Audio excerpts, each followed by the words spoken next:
Hello, my darling, and welcome to today's story time. Today we are reading The Little Thief by Disturbed Lore. Links are in the description. And now, on with our story time. That little boy's name is Michael. He stole my book. He thinks I'm a witch, and he thinks that book is filled with spells. He's right. He's a smart kid. I'm not sure how he figured it out.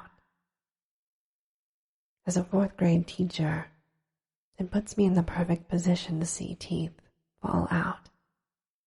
I came up with the idea of giving out little erasers whenever a tooth fell out in class, and I said I'd give the tooth to the tooth fairy for them. I've been collecting the children's teeth for ages. The first child, who gave me a baby tooth, is in college. No one's ever had a second thought about it. It's the most obvious thing I do, though. I keep them all, of course. There's a lot you can do if you own bits and pieces of people. The teeth are an investment. Michael might have been tipped off by my parrot. Monty is a Vasa parrot, which is pitch black. I figured a black cat or a raven was too obvious. But a black parrot serves the same purpose. Monty makes a wonderful companion, as well as being a familiar. I've been studying Michael since he stole my book. He's bullied a lot. In the first week, he was attacked twice by two of the larger boys. But he didn't tell anyone. When I say attacked, I mean attacked physically. It's bad enough that he still has bruises. I understand why he didn't come to me. If he thinks I'm a witch, he probably doesn't feel safe with me. What about the principal, though? The yard duty? No one. As time went on, he was picked on, tormented throughout the school days. It started with the boys, but it spread to the girls too. It's disturbing to watch. I didn't want to say anything because I'd have to admit I was effectively stalking a child. I learned that the children live in a pseudo-prison. Michael hasn't said anything because he believes that life will get worse. He's right. I've been watching the rest of the staff too. They will do the least amount of work possible. They won't do anything unless they have to. And if they do have to, they will only do the bare minimum. It's made me realize I've been trying too hard to keep my identity a secret. I have a simple plan now to get my book back.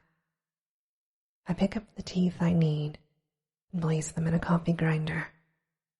I absolutely love modern conveniences. The woman who taught me how to do this ritual showed me with a mortar and pestle, like we were common peasants. Oh, and she showed me how to carry the bone meal in the bladder of a rabbit.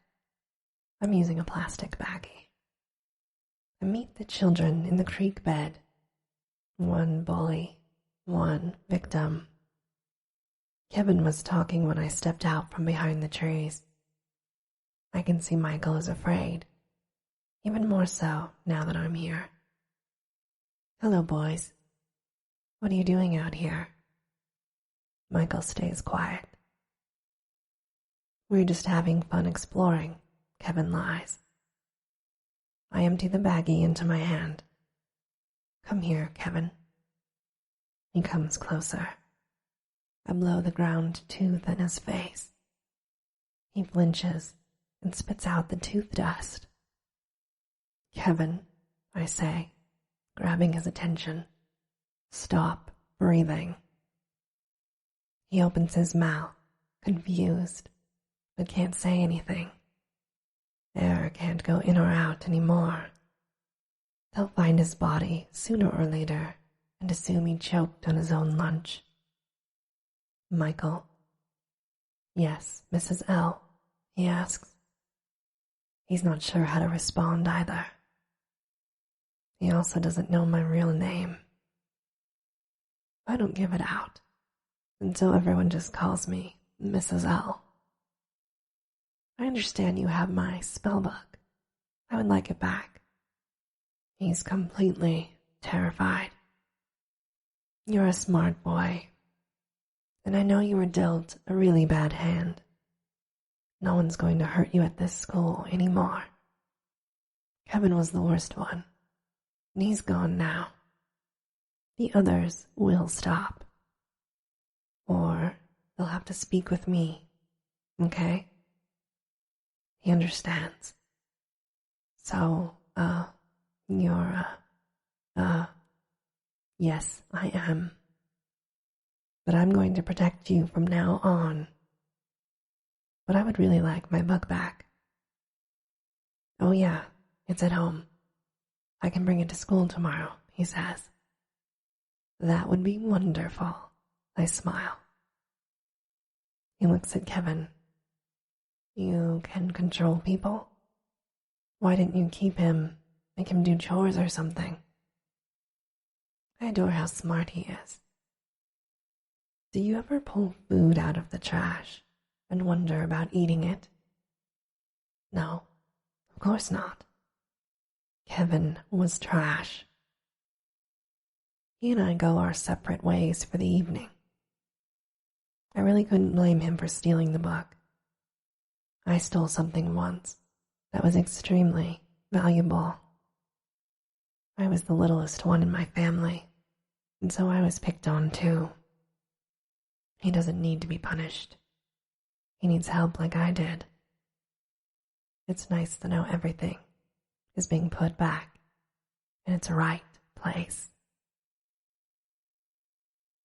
And this, my darling, ends our story time for today. As always, I hope that you have very sweet and creepy dreams. Good night.